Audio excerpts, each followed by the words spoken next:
ela gostava do mar. Ela gostava do mar, gostava de sorvete. Adorava sorvete, rapaz, sabe? Adorava sorvete. Ela não... Comigo ela nunca bebeu. Nunca bebeu. Bebida alcoólica ela nunca bebeu. Agora tomava muito refrigerante e muito sorvete. Ela gostava muito de fazer brincadeira, de fazer palhaçada. Ela era um bate-papo agradável. Ela era simpática. Ela era insinuante. Entendeu? Ela era uma figura realmente empolgante. Cativante. Né? Muito cativante. Dadá era uma mulher de uma sabedoria impressionante. Ela aprendeu a ver o lado obscuro daquela vida dura, mas ela se reinventou. Ela é uma pessoa capaz de recriar, capaz de se relacionar bem com uma simbologia. Dona Dadá é um monumento humano. Essa mulher não teve estudo, que não teve livros, nada, era de uma sabedoria. A cabeça de Dadá era uma coisa assim, ela fervilhava, sabe, de belas histórias, entendeu? Ela surpreendia a cada momento que a gente continuava a conversa, porque era de uma lucidez, sabe, chocante. É uma riqueza de detalhes, sabe, que você ficava impressionado como ela contava as coisas para você. Apesar da idade avançada, quando a encontrei, mas ela tinha todo o controle da história dela. Ela viveu 12 anos no cangaço e viveu 50 e tantos anos fora do cangaço. Então ela tinha muita coisa para contar e ela tinha uma memória excelente. Ela tinha uma memória prodigiosa. É uma pena que ela não fosse uma pessoa alfabetizada e não tivesse escrito um livro de memória, contando as coisas todas.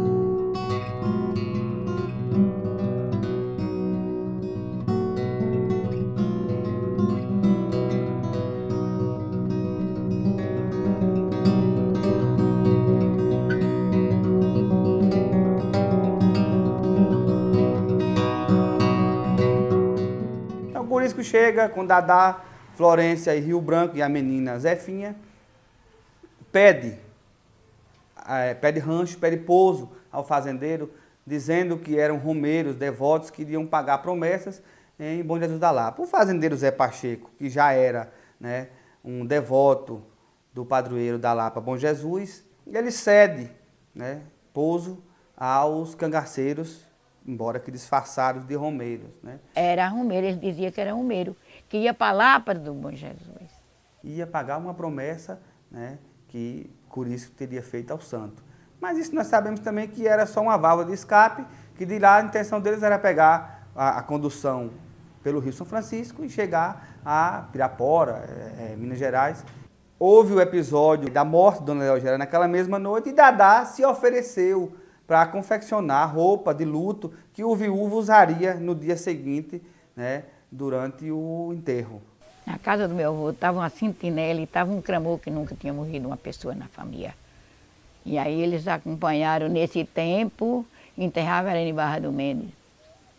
Eles acompanhou o caixão. Disfarçada, longe de demonstrar qualquer tipo de comportamento de cangaceira, estava totalmente atípica. Se fosse para viver do jeito que eles viviam, vivia a vida toda. Ninguém viu nunca revólver neles, ele nunca andava com conversa com ninguém. Não. Depois que ele viu o horror, foi o que a gente veio saber. Mas era delicada, uma beleza, mulher. Houve covardia, que gritaram, se entrega a Curisco, e veio seguido de bala. O rapaz sem poder pegar nenhuma arma, eles estavam selando o animal para ir embora, quando ela pulou um muro e uma cerca, quando caiu do outro lado, ela não tinha mais uma perna, estava esfarelada, sabe? Foi muita bala. A hora que paiaram ela lá no mato, botaram ela na rede. E aí, naquele sujeiro de estrumo de gado que tinha, meu avô tinha muito gado. Botaram ela num carro de boi, junto com o Curisco. Curisco ainda estava vivo, Curisco ainda falava. O Curisco é colocado dentro de um caminhão e levado, né, para, na época de Djalma Dutra, é como era conhecida a cidade de Miguel Calmante, da sua emancipação e mudança de nome. Ela disse, Teres, o carro de boi não andava nunca, sabe? Não chegava nunca, fazendo aquela zoada, e eu querendo que chegasse. Ela teve de sofrer uma amputação na cidade de Miguel Calmon e outra amputação em Salvador, no Hospital Santa Isabel. Ela fez mais de 15 cirurgias. Foi amputando, até que, entendeu? Ficou só o toco mesmo aqui, uma coisa assim horrível. E sendo Dadá uma pessoa que se contrapôs contra o Estado, uma pessoa que é vista como uma subversiva, pensando já na terminologia da década de 60, então é uma pessoa não grata e o Estado não ia disponibilizar recurso suficiente para tratar uma pessoa que era malquista pela ordem constituída.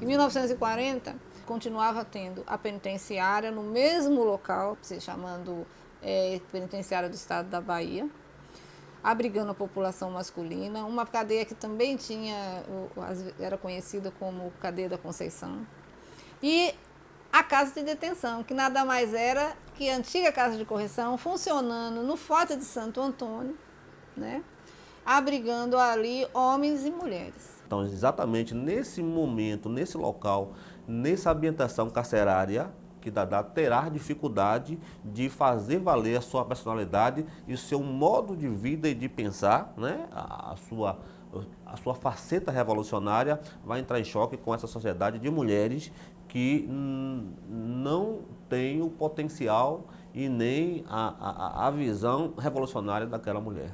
A trajetória daquela pessoa vai interferir na qualidade e o tipo de vida que ela vai ter dentro da prisão. Não tenha dúvida. Ela não entra ali com uma caixa vazia. Os próprios presos, as prisioneiras vinham fazer visita a ela, vinham conhecer ela, que ela virou realmente uma celebridade, né? Aí foi quando ela ouviu falar em Cosme de Farias e ela não tinha condições, ela estava muito fraca, não tinha como escrever. Aí ela pegou, ditou a carta, o rapaz escreveu e ela assinou. Ilustríssimo senhor Major Cosme de Farias, os meus respeitos.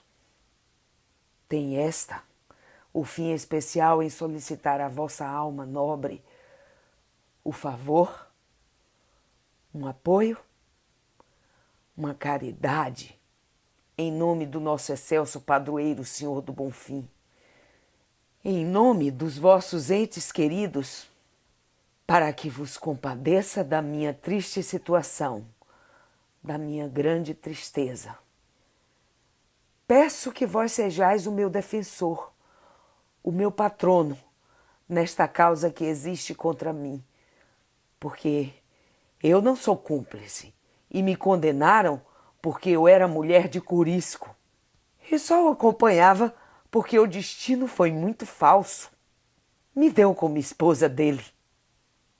Porém, hoje me encontro inutilizada, sem uma perna e, além disso, condenada, sem ter um ente que possa falar por mim. Só Deus. E agora esta grande inspiração enviada pelo Criador para apelar para vosso coração generoso, o qual, espero, serei atendida. Da humilde Sérgia Ribeiro. Dadá.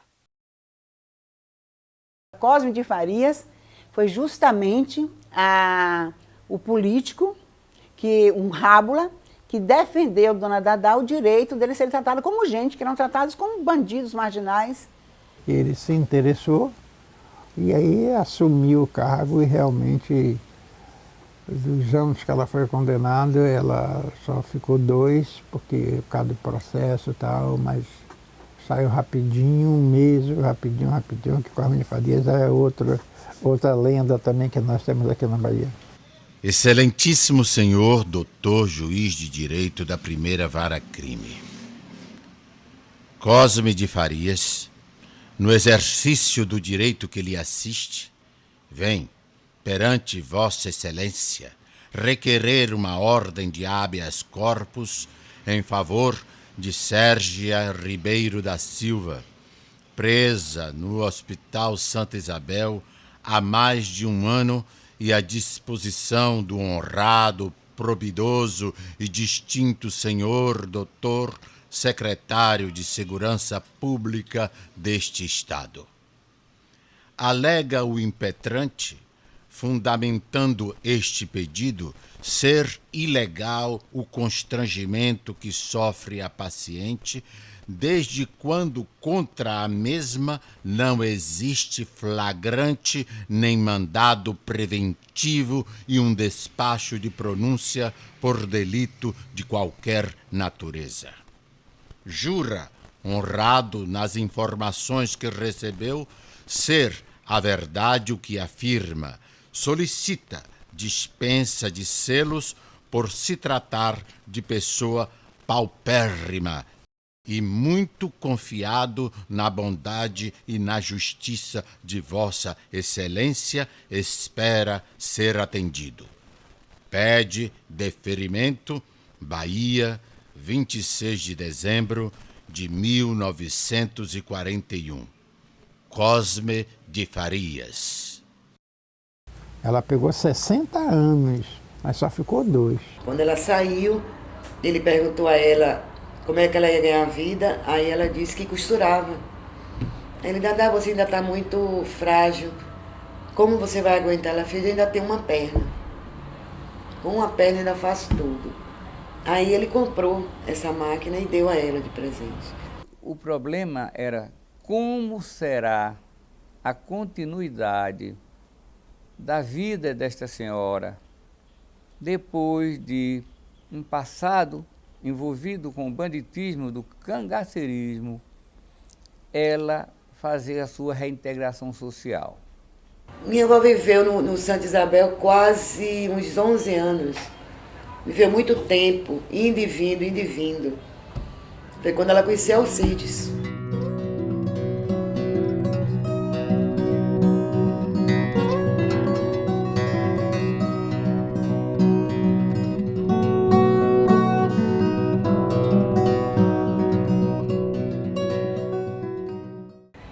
Ele tinha se internado para fazer uma cirurgia de sinusite e soube que ela estava ali, né? E ele foi até o quarto onde ela estava. Quando chegou lá, ele se apresentou dizendo que era fã de Curisco e que tinha o maior amor por ele, admirava muito ele. Aí ficava todos os dias indo visitar ela, né? Aí ele se apaixonou por ela. Aí ele disse, olha, prometo a você voltar aqui para te tirar daqui e casar comigo. Eu quero que você seja minha esposa. Eu vou cuidar de você.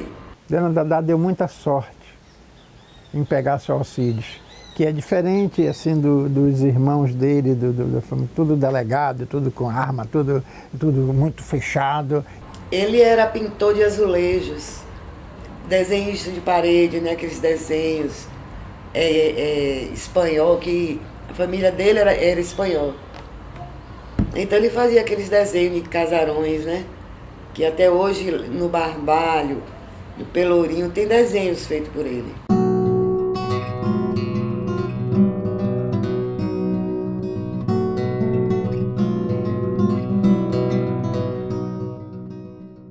Os filhos chegaram, né? A não ser Silva, que ficou lá em Santana de Ipanema. Minha mãe veio com 26 anos e do Carmo veio com 17 anos. E minha mãe estava gestante de mim. Aí logo no outro mês eu nasci. Minha avó tinha alugado uma casa para minha mãe próxima a dela, né, no Barbalho. Aí assim que minha mãe começou a sentir as dores, ela veio andando até a casa de minha avó. Quando minha avó chegou no quarto, eu estava nascendo. Aí ela fez, mamãe, aqui é um presente que eu estou te dando. Você não pôde me criar, nem criar meus irmãos. Então essa é sua. Ela começou a assumir os netos, a casa enchia de gente, era uma loucura, e ela sem poder andar direito, mas ela tomava conta de tudo. E aí ela acordava cedo, ela tomava o banho dela, ela pegava a bolsinha dela, tomava os remedinhos dela, e tinha uma menina que morava com ela, Marcília. Então, assim, Marcília levantava assim junto com ela dizia, olha, Marcília, compre isso, faça isso, vamos fazer isso para comer hoje.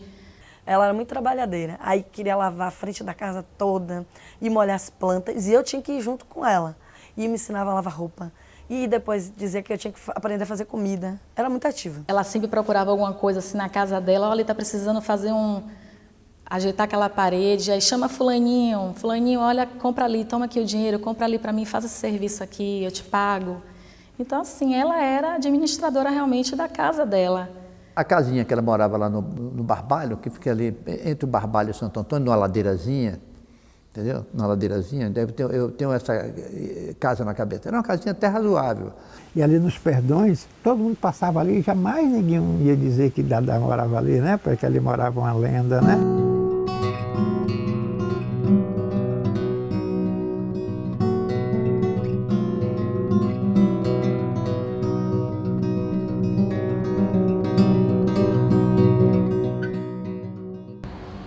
Eu nasci, meus primos nasceram, meus irmãos nasceram e minha avó sustentou a gente em cima de uma máquina. Eu saía daqui diversas vezes, ia para Mussurunga, para casa dela, ver ela bordar, fazer os bornais do cangaço com uma perna só, uma máquina velha, ia para a vizinha porque a máquina quebrava.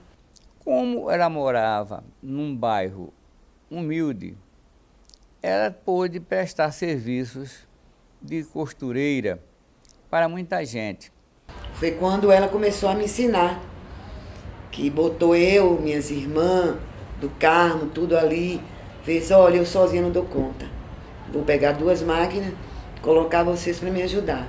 O professor Estácio, para aparelhar o museu, como eu falava, encarregou de fazer os bordados das réplicas, as réplicas de embornais, réplicas de talabarce, de algumas coisas, e sacolas, tudo. E ela fez muitas, e eram bordados bonitos, da engenhosidade própria de Dadá.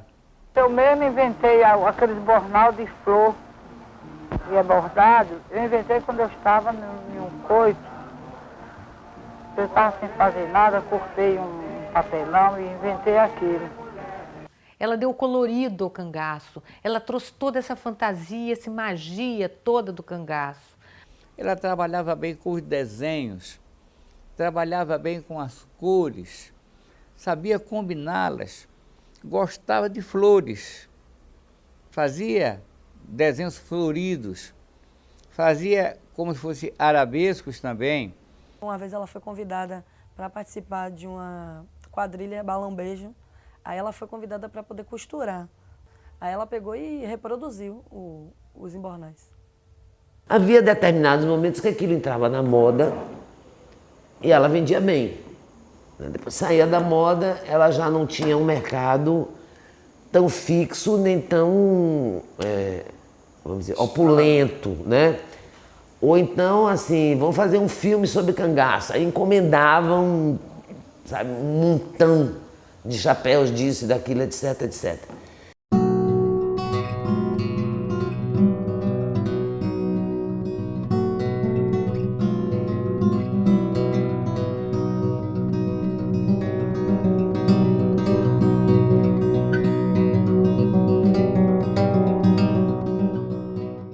Ela era bem relacionada com políticos, com advogados, com juízes, com desembargadores. Ela se relacionava bem com essa gente, porque essa gente tinha curiosidade.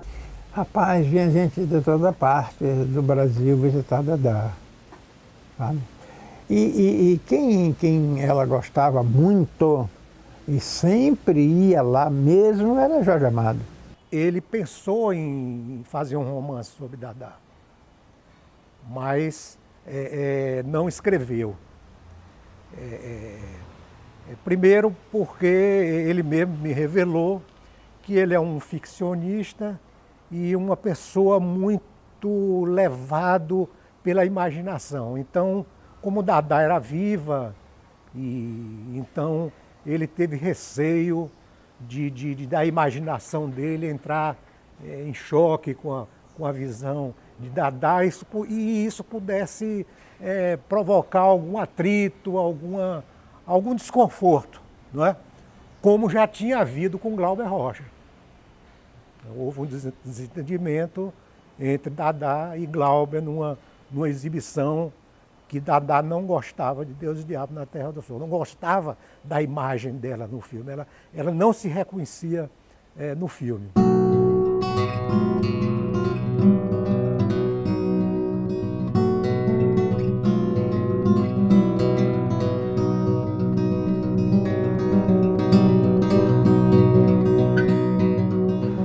A minha arma era um revólver 38, couro de cavalinho, uma cartucheira de 2 camadas e balas que eu carregava numa panelinha. As caixas de bala. Eu gastava muito. Por isso ensinou ela a atirar. Ela sabia atirar e aprendeu muito bem. Ela pega um parabelo, botava na mesa assim, desmontava em fração de segundos, de minutos assim, estava todo desmontado, com a pontinha de uma faca. Eu não entendo como é que ela fazia aqui. Depois ela montava novamente, sabe? Eu nunca vi uma arma de fogo na casa dela. Nem uma faca eu vi, uma peixeira na casa dela eu vi. Tinha um punhalzinho bonitinho, e por sinal é escondido aí pelos matos ainda, meu punhal. É uma bonequinha. O cabelo de prata, parece que contém 5 aliancinhas, feito aparelhado com ouro. E era para enfeite. O punhalzinho era para enfeite, que eu não ia furar ninguém. Agora a arma era para eu me divertir. E ela tinha a armazinha assim dela, e quando ela dormia, ela botava a arma embaixo do travesseiro. Ela não tinha uma arma só, ela tinha 2 armas. Era uma de socar, calibre 28, que essa era a que ela pedia para limpar. E tinha uma também, um rifle calibre 22, que era aquele de quebrar assim, sabe? Que tinha uma trava assim do lado assim, você puxava assim. E quando a gente acabava de limpar as armas, a gente ia fazer o test drive, né? E aí eu fui lá para baixo pro quintal colocar lata de óleo. Aí quando eu tô colocando uma lata em cima da outra, só vi a lata voando, mas foi ela, já tinha tirado. Eu acho que se entrasse um ladrão na casa dela e ela tivesse armada, ela trocava tiro com eles. A casa dela, na frente tinha um portão, mas o fundo era aberto. Então tinha facilidade de alguém entrar. E aí entrou uma pessoa e ela ouviu as pisadas, né? Aí ela pegou a arminha dela, aí falou assim, tem alguém aqui. Aí levantou, aí minha mãe já ficou apavorada, todo mundo com medo, né? Tem alguém aí, tá querendo roubar alguma coisa aqui em casa. Aí eu sei que ela, com a porta fechada, ela atirou. Aí quando foi de manhã, tava lá as gotinhas lá de sangue. Eu perguntei várias vezes, a senhora chegou a matar alguém? Ela disse, não sei. Eu participei de alguns fogos.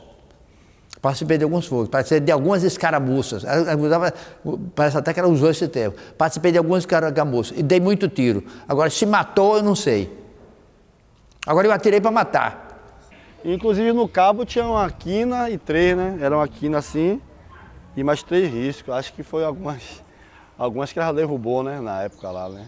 Tinha lugares que a gente chegava que o prefeito dizia assim, cuidado com a menina Indaiá e Dadaí, porque possa ser que tenha famílias aí e pode ter reixa, ninguém está no coração de ninguém. Mas era guarda-costa, era a polícia perto da gente. Na pensão, onde a gente estava, a cozinheira, ela fez, dona Dadá, eu admiro tanto sua história. Eu tenho um parente que ajudou vocês no cangaço. Aí ela fez, o que está acontecendo? Ela fez, olha, a comida do povo não, mas a sua está envenenada. Porque minha avó já era diabética, já sabia que era diabética. Então a comida de minha avó tinha que ser separada. Naquela noite mesmo, enquanto o pessoal estava aguardando a gente no jantar, nós estávamos indo por outra estrada embora, sem ninguém saber.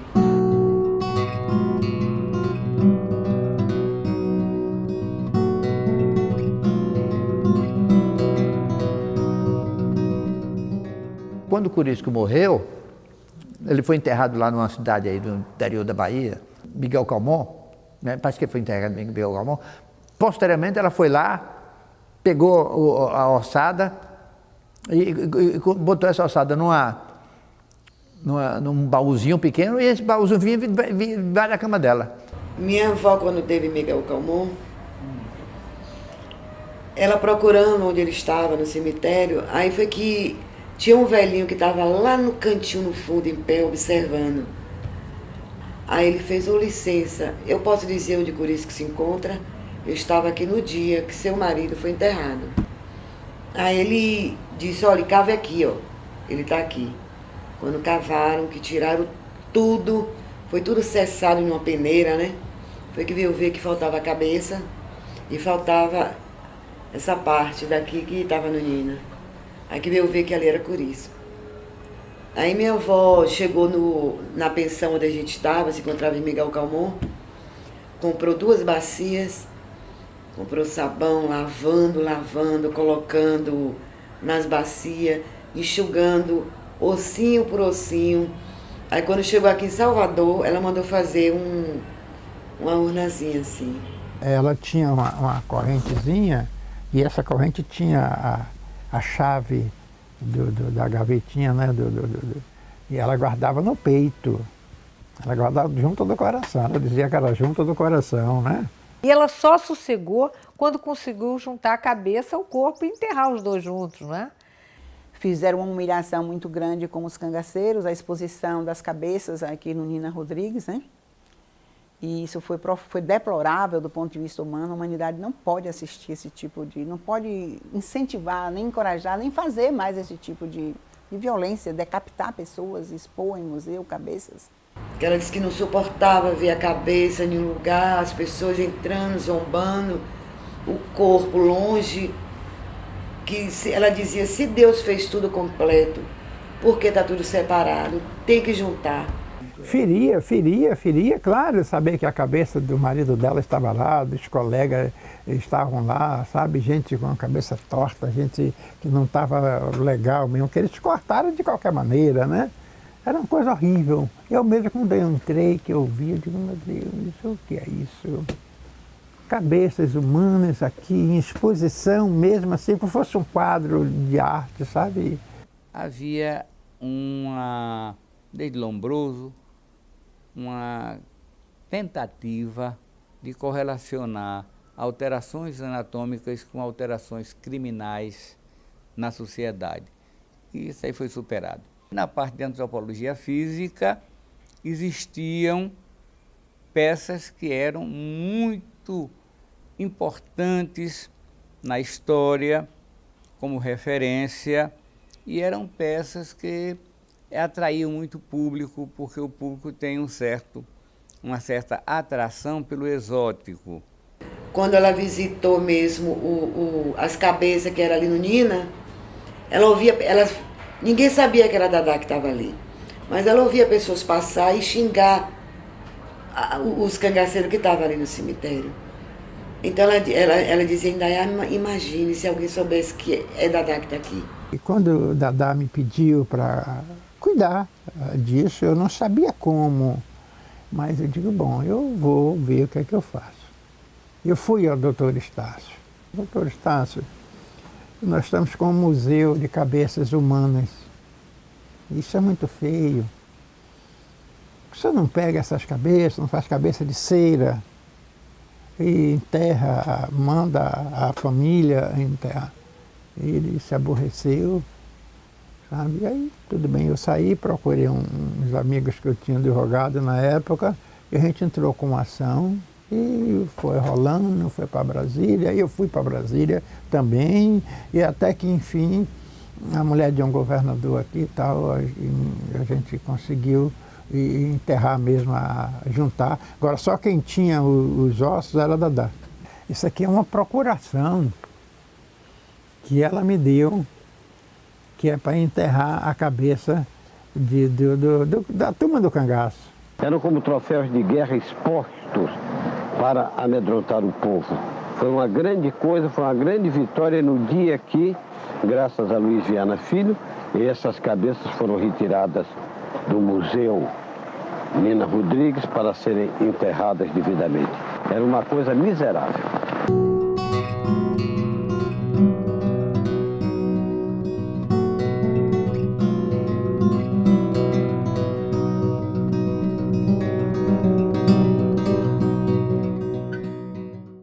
Jorge Amado também ajudou ela para fazer até o túmulo, né?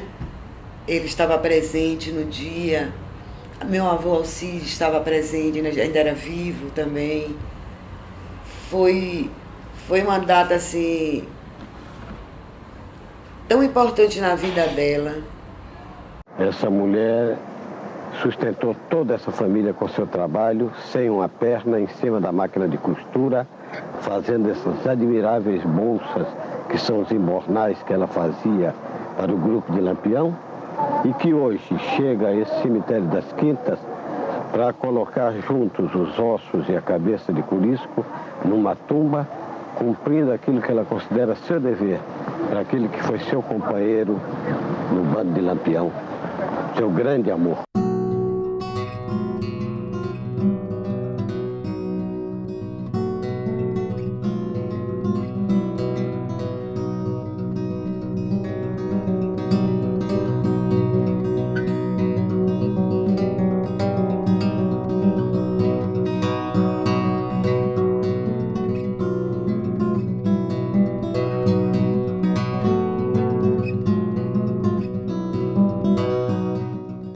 Eu não conheci Corisco, eu conheci Alcides. E a morte dele deve ter sido um baque grande para ela. Foi muito grande. Ela sofreu muito porque era dividido a costura dela com a aposentadoria dele para sustentar a gente, né? E ela teve que batalhar sozinha. Eu exerci um mandato de vereadora mais votado da Bahia. Foi quando o Valdir era governador da Bahia, eu pedi uma audiência com o Valdir. Ele atendeu, ele deu 2 máquinas de bordar à dona Dadá. Essa foto foi no dia que ela recebeu o título de cidadã de Salvador, no dia 15 de junho de 89. Você não pode imaginar o que foi aprovar esse projeto de lei de concessão do título de cidadã de Salvador, dona Dadá. Toda vez que entrava em plenário, esvaziava o coro, caía, tirava de pauta. Isso foram anos para poder aprovar isso aí, mas aprovamos. Foi um esforço pessoal, nem segmentos da esquerda compreenderam isso aí. Ah, você está apoiando uma cangaceira? Ah, o cangaço é contra. Eu falei, não, o cangaço não é contra o povo. O cangaço é uma expressão popular das mais vivas da história do Brasil. Então, nós conseguimos para ela a sobrevivência através das máquinas de costura, o título de reconhecimento público cidadã, mulher, uma criatura humana, merecia respeito, carinho, e a aposentadoria com 2 salários mínimos. Realmente foi uma revolução.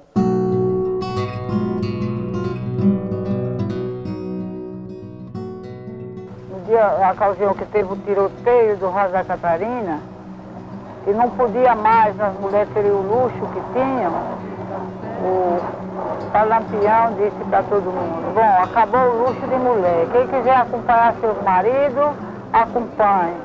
Ela me disse que se um dia conseguisse voltar ao Raso da Catarina, provavelmente saberia localizar onde ela teria deixado a máquina de costura, né? que escondeu na hora que o grupo foi obrigado a deixar aquela região. Aquilo me levou assim a sonhar muito, né, com essa reportagem. Imagino que é voltar ao Raso da Catarina com Dadá, né? E aí chegamos até a providenciar helicóptero, estava tudo mais ou menos encaminhado, né? Mas aí, para minha tristeza, veio o veredito dos médicos. Olha só, a sua grande reportagem pode provocar um resultado que você não gostaria. A Dadá pode não resistir, que ela já tinha problemas cardíacos, né? A Dadá pode ter um problema lá no momento e não resistir. E aí, como é que vai ficar? Ela pode se emocionar muito. Como é que você vai resolver esse problema? Eu não vou resolver. Estou abdicando nesse momento da ideia da reportagem, porque não quero proporcionar esse risco. Esse foi o grande sonho de reportagem que eu não consegui realizar. Ela passou mal no avião, porque ela era diabética, tinha problema de angina. E aí eu acho que já estava aparecendo que estavam descobrindo que ela estava doente, né, de câncer.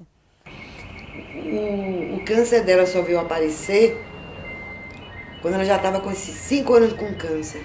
Nós fomos ao médico, o médico pediu os exames, ela fez o exame Aí ele me chamou na sala dele e me falou a situação, que não dava para operar, que ela já estava realmente toda tomada, que os exames estavam ali, a idade dela, que era melhor mantê-la com remédio. Sabe? Podia demorar muito mais, sabe? Muito, muito mais, que o meu compadre, que era geriatra, e disse, olha, ela vai demorar muito mais, é só ela tomar o remédio, nós vamos dar uma dose dupla para ela. De repente ela durou 5 dias. Quando ela ficou realmente doente, que ela teve que se internar, né? Aí ela estava tendo várias crises em casa, chorava, sentia muitas dores à noite, e como eu te falei, quando chega um estágio da doença, a pessoa não come mais, né? Fica muito debilitada, tem que ser levada direto para o médico, fazendo vários exames, e teve vezes que ela não pôde voltar, porque tinha que fazer biópsia. Então, como ela era diabética, era uma situação, não era corriqueira, igual de uma pessoa normal. Tinha que ficar sendo assistida lá no hospital para poder não ter uma complicação maior. Aí ela chegou a ficar 2 meses lá no São Rafael. Ela se internou para fazer o exame, que ela subiu para fazer o exame, desceu, aí constatou que ela estava com câncer e que eles iam operar. Quando eu vim ver minha avó gemer, já foi no fim. Que tudo que ela comia não ficava, ela jogava para fora. Aí foi quando apareceu esse Carlos Kleber e disse, a gente precisa internar Dadá. A gente correu hospitais e nada. Minha avó não tinha convênio. Aí foi que ele esteve aqui no Hospital das Clínicas e conversou com o diretor. Minha avó não ficou em UTI. Ele esvaziou o quarto, mandou esterilizar tudo, tirar todos os pacientes. Um quarto só foi para minha avó. Ela, no leito, né, do hospital, chamou assim eu, Carlinhos, do Carmo. Minha mãe estava embaixo na sala de visita e não estava no quarto. Aí mandou a gente colocar a mão nela. A gente colocou a mão. E a primeira ela fez assim, Carlinhos, coloca a mão aqui na mão de Indaiá. Aí ele colocou, aí ela fez, perdoe sua prima. Aí ele, tá perdoado. Perdoe seu primo, tá perdoado. Aí bote aqui do Carmo a sua, que a gente não estava se falando, né? Aí fez assim, vocês vão me prometer uma coisa? Aí, prometemos, minha avó, prometemos. Estou chorando. Ela fez, não deixe minha história morrer. Aí teve um dia que Fátima chegou lá para visitar. Aí disse assim, né, você está muito abatida. Você hoje vai para casa dormir e eu fico com Dadá. Eu já vim preparada para dormir com ela. Ela despertou e virou para Fátima, fez, Fátima, nesse armário aqui do lado da cama, tem uma maletazinha que tem umas coisas minhas, pinte minha unha, passe batom e bote perfume. Aí Fátima, não pode, dona Dadá. Ela fez, Alcide já está aí, Curisco ali, já está me chamando, está na hora de eu ir. Vá, Fátima, faça isso para mim. Aí Fátima botou o batom. Foi tanto que quando a gente chegou lá, minha avó estava de batom. Ela passou o batom, passou o perfume, aí virou para Fátima e fez, Fátima, Raimundo, aí foi dizendo o nome de que ela queria deixar o recado, né? Você vai dizer isso, fulano dizer isso, fulano dizer isso. Foram para 5 pessoas da família. Depois eu soube que ela se internou no hospital e operaram ela. E quando operaram, quando me disseram, já tinha 4 dias. E ela mandou me chamar, eu fui lá. E no outro dia ela morreu. Ela era a coluna da família.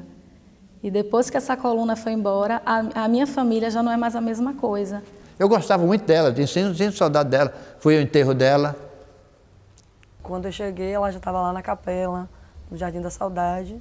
E aí começou a chegar as outras pessoas. E eu só já vi ela já lá no caixão. Tinha muita gente no sepultamento dela. Mas era a raia miúda.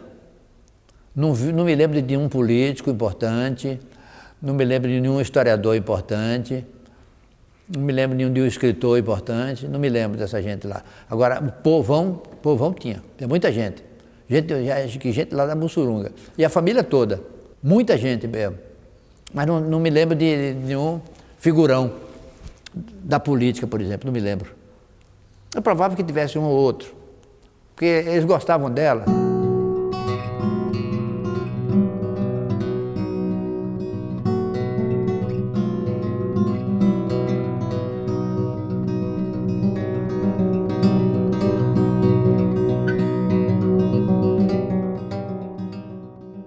Dadá era uma pessoa muito lúcida, muito íntegra em relação a uma existência marcada por muitas transformações. Era uma mulher que conhecia, pela experiência que teve, o lado bom, generoso e o lado mau, perverso da vida. É uma pessoa que soube interpretar o mundo e soube passar por um processo de autoconsciência, de autoconhecimento.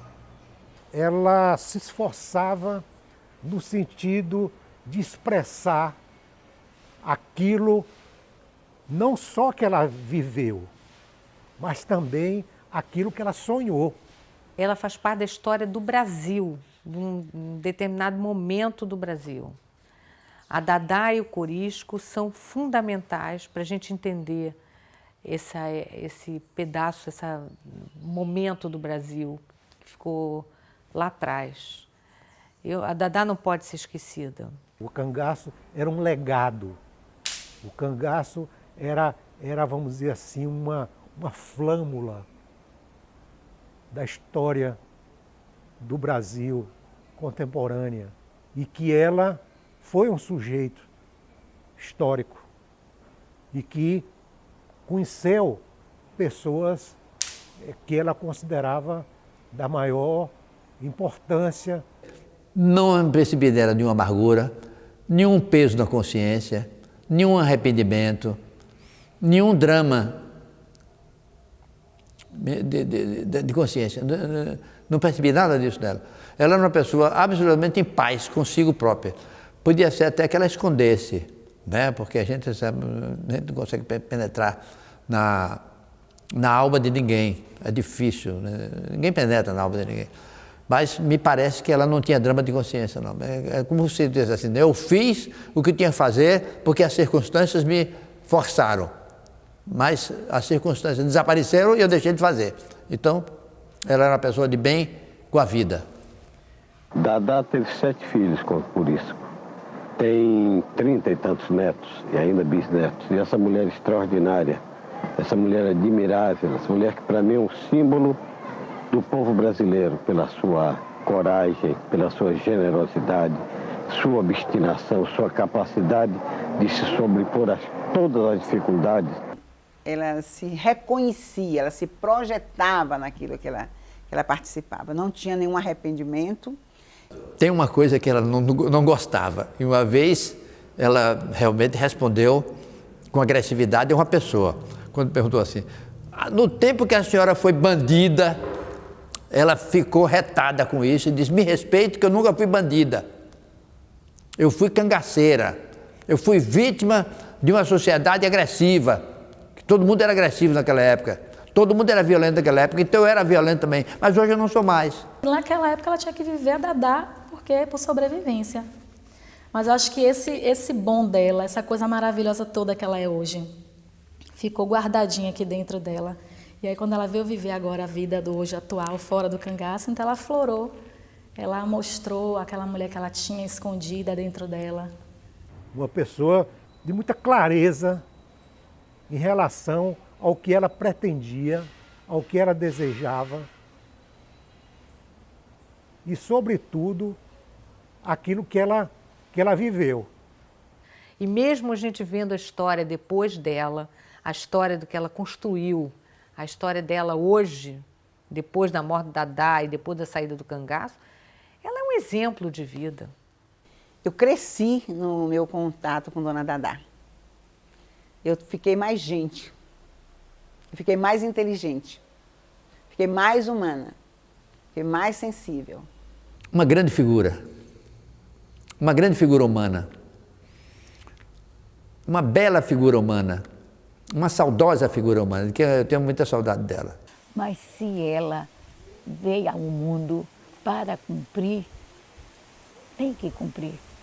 Quem vinha ao mundo para cumprir o que Deus marca, ou rindo ou chorando, ela tem que cumprir.